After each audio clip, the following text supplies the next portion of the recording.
مقامات تاجیکستان میگویند در نتیجه پرتاب بمب‌های عظیمی که باری اول استفاده شد، فرمانده جنگجویان تاجیک در گروهی به نام دولت اسلامی و 11 زیر دستش کشته شدند. یک مقام آگاه از مسئله بر رادیو آزادی گفت شیر محمد سفروف که او را در میان جنگجویان داعش در افغانستان با نام شیری از غلام میشناختند، احتمالاً برای مشورت با دیگر اعضای گروهی به نام دولت اسلامی به ولایت ننگرهار رفته است.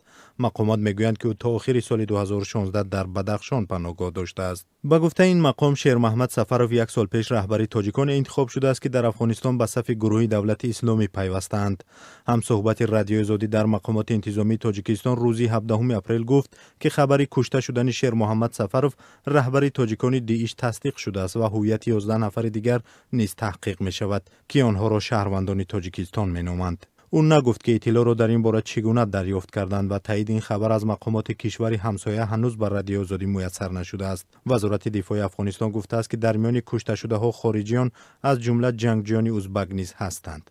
افراطگرایان تاجیک هم بنا به اطلاع مقامات مخصوص عمدتاً همراه جنگجویان ازبک هستند. برای محو پناهگاه جنگجویان گروهی به نام دولت اسلامی، امریکا روز 13 اپریل در ناحیه اچین ولایت ننگرهار بمب‌های GBU 43B را به کار برد که بزرگترین بمب‌های غیر هسته‌ای است و آن را مادری همه بمب‌ها می‌نامند.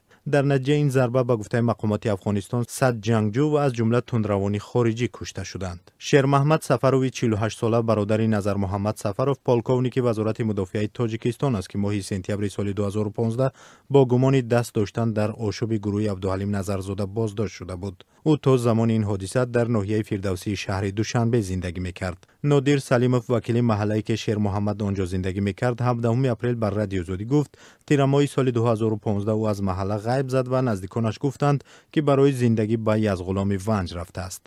با گفته او شیر محمد در یکی از بناهای مأموری به حیث پاسبان کار میکرد ولی در گذشته تجربه نظامی داشت. شیر محمد سفروف در زمان جنگ شهروندی در تاجیکستان در سالهای 1992 1997 در هیئت اتحادیه نیروهای مخالفین قرار داشت و بعد سازش صلح در وزارت دفاع به حیث افسر کار کرده است. او رتبه معیار نیز داشته است. با گفته مقامات تاجیکستان شیر محمد ماه اکتبر سال 2015 از ونج به افغانستان رفته آنجا به گروه طالبان میپیوندد. سال 2016 با نشان اعتراض از این گروه جدا می شود و به گروه داعش پیوسته به جلب تاجیکان به این گروه تندرو مشغول می شود. خبرنگاری رادیو آزادی روز 17 اپریل به منزل زیست پیوندان شیر محمد سفروف رفت. سعیده سفرova دختر شیر محمد در صحبت با رادیو آزادی گفت 2 روز پیش مقامات انتظامی آنها را دعوت کرده برایشان عکس هلاک شده شیر محمد را نشان دادند. رفتیم با چینوندن آچا اول صورت چی یعنی اتام نشان دادیم بعد گفتن که وایشه اما پیچوندگی هم صورت در کفن گفته همین دادو شفرش ما گفته ها همیش اوچا میگم خدیدم شناختمش میگم که روش ورمه. خبری مرگ شیر محمد سفروف 2 روز بعد از آن نشر شد که روزنامه بریتانیایی تایمز نوشت که گلمراد حلیموف فرمانده پیشین نیروهای مخصوص وزارت امور داخلی که به داعش پیوست در شهر موصل عراق کشته شده است. این گزارش را دیگر منابع از جمله مقامات تاجیکستان هنوز تایید نکرده‌اند.